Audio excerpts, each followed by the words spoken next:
2 பாதைகள். ஒரு மனிதன் இரவில் தனியாக நடந்து கொண்டிருந்தான். ஒரு இடத்தில் பாதை இரண்டாகப் பிரிந்தது. இடது பக்கம் வெளிச்சம், நிறைய காலடித் தடங்கள். வலது பக்கம் இருட்டு, யாருமே சென்ற அடையாளம் இல்லை. அவன் அதிகமாக யோசிக்கவில்லை. இடது பக்கம் சென்றான். காரணம், இவ்வளவு பேர் சென்றிருக்கிறார்கள். தவறாக இருக்காது. 2 மணி நேரம் நடந்த பிறகுதான் தெரிந்தது. அது தவறான பாதை. அவன் செய்த தவறு தவறான பாதையை தேர்ந்தெடுத்தது அல்ல. கூட்டம் சென்ற பாதை சரியான பாதை என்று நினைத்தது. நம்முடைய வாழ்க்கையிலும் இதுதான் நடக்கிறது. எல்லோரும் பண்றத செய்கிறோம், எல்லோரும் விரும்புவதை விரும்புகிறோம், எல்லோரும் வெற்றின்னு சொல்றத துரத்துகிறோம். அப்புறம் ஒரு நாள் நின்று பார்க்கும்போது ஒரு கேள்வி வரும். நான் இங்க எப்படி வந்தேன்? பதில் மிகவும் எளிது. நீங்கள் பாதையை தேர்ந்தெடுக்கவில்லை. கூட்டத்தை பின்தொடர்ந்தீர்கள். ஒரு சூதாட்டக்காரன் 1000 ரூபாய் இழந்தான். நண்பன் சொன்னான், போதும், எழுந்திரு. அவன் சொன்னான், இப்போது எப்படி போவது? இழந்ததை திரும்ப எடுக்க வேண்டாமா? இன்னொரு 1000 வைத்தான். அதுவும் போனது. மீண்டும் வைத்தான். அதுவும் போனது. இரவு முடிவில் 1000 இழந்தவன் 10,000 இழந்து வெளியே வந்தான். ஏன்? பணத்தை திரும்ப எடுக்க வேண்டும் என்பதற்காக மட்டும் அல்ல. தான் தவறாக இருந்ததை ஒப்புக்கொள்ள முடியாததால். இதுதான் மனிதனின் ஆபத்தான குணம். தவறான வேலை, தவறான தொழில், தவறான உறவு, தவறான மனிதர்கள். தவறு என்று தெரிந்த பிறகும் தொடர்வோம். ஒரே காரணம், இவ்வளவு தூரம் வந்துவிட்டேனே. கவனமாக கேளுங்கள். நேற்று ஒரு தவறுக்காக கொடுத்த விலை இன்று அதே தவறை தொடர வேண்டிய காரணம் அல்ல. சில பாதைகளில் திரும்புவது தோல்வியில்லை, தொடர்ந்து நடப்பதுதான் தோல்வி. ஒரு கைதி பல வருடங்களுக்குப் பிறகு விடுதலை செய்யப்பட்டான். சிறையின் பெரிய கதவு திறக்கப்பட்டது. அவன் வெளியே வந்தான்.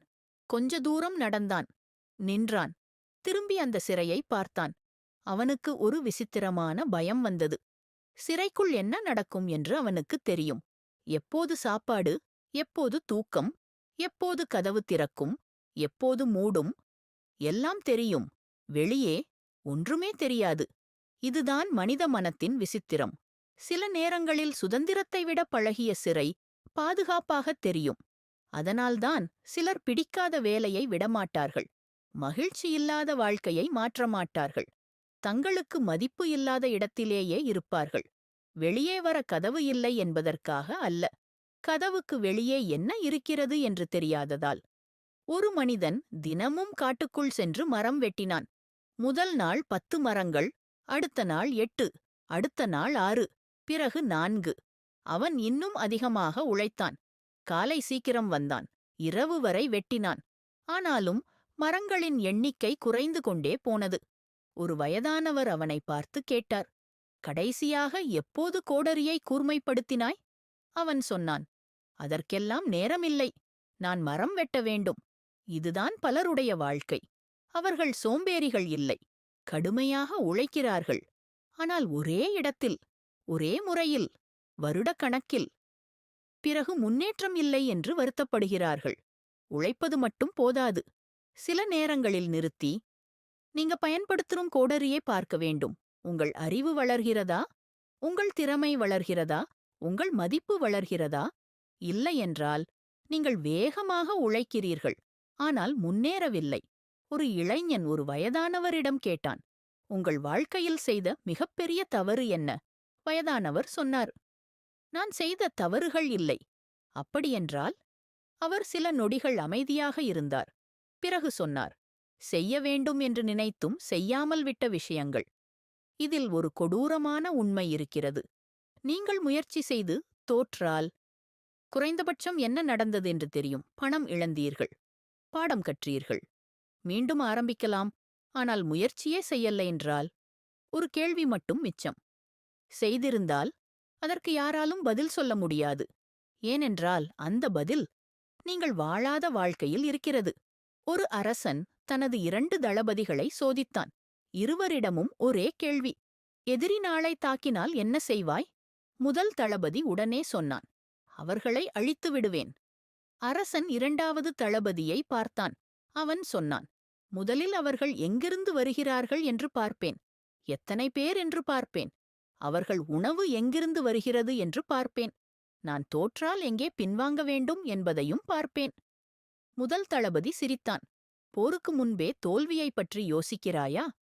இரண்டாவது தளபதி சொன்னான். நான் ஒரு போரை மட்டும் நடத்த வரவில்லை. அதுதான் வித்தியாசம். பலர் ஒரு முடிவு எடுக்கும்போது கேட்பது, நான் வெல்வேனா? புத்திசாலி இன்னொரு கேள்வியும் கேட்பான். நான் தவறாக இருந்தால் என்ன ஆகும்? ஒரே தவறு உங்கள் முழு வாழ்க்கையையும் அழிக்கக்கூடாது. அதுதான் கணக்கு. தைரியம் மட்டும் போதாது. தப்பிக்கும் கதவும் தெரிய வேண்டும். இப்போது கடைசி கதை. ஒரு சிறுவன் தனது தந்தையிடம் கேட்டான், நான் பெரியவனாகி என்ன ஆக வேண்டும்? தந்தை ஒரு பதிலும் சொல்லவில்லை. ஒரு வெள்ளை காகிதத்தை கொடுத்தார். நீயே எழுது. சிறுவன் கேட்டான். என்ன எழுதுவது? தந்தை சொன்னார். எனக்கு தெரியாது. அதனால்தான் காகிதத்தை உன்னிடம் கொடுத்தேன். பல வருடங்கள் கழித்து அந்த சிறுவனுக்கு அந்த வார்த்தையின் அர்த்தம் புரிந்தது. உலகம் உங்களுக்கு நிறைய பாதைகளை காட்டும். குடும்பம் ஒரு பாதையை காட்டும். நண்பர்கள் ஒரு பாதையை காட்டுவார்கள். சமூகம் இன்னொரு பாதையை காட்டும். பயம் இன்னொரு பாதையை காட்டும். பணம் இன்னொரு பாதையை காட்டும். ஆனால் இறுதியில் நடக்க வேண்டியது நீங்கள். இப்போது அந்த மனிதனை பாருங்கள். அவன் முன்னால 2 பாதைகள். எந்த பாதை சரி? யாருக்கும் தெரியாது. அதுதான் வாழ்க்கை.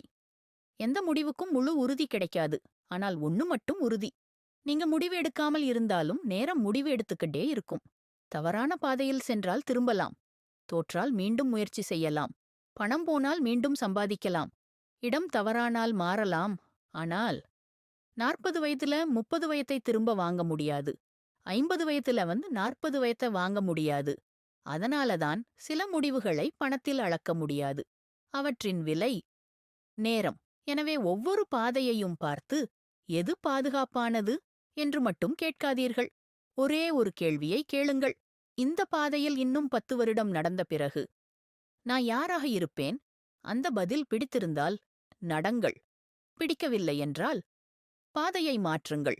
ஏனென்றால் சில நேரங்களில் தப்பான பாதையை தேர்ந்தெடுக்கிறதை விட ஆபத்தானது ஒன்று இருக்கிறது. தப்புதென்றறிந்து தெரிந்தும் அதிலேயே தொடர்ந்து நடக்கிறது.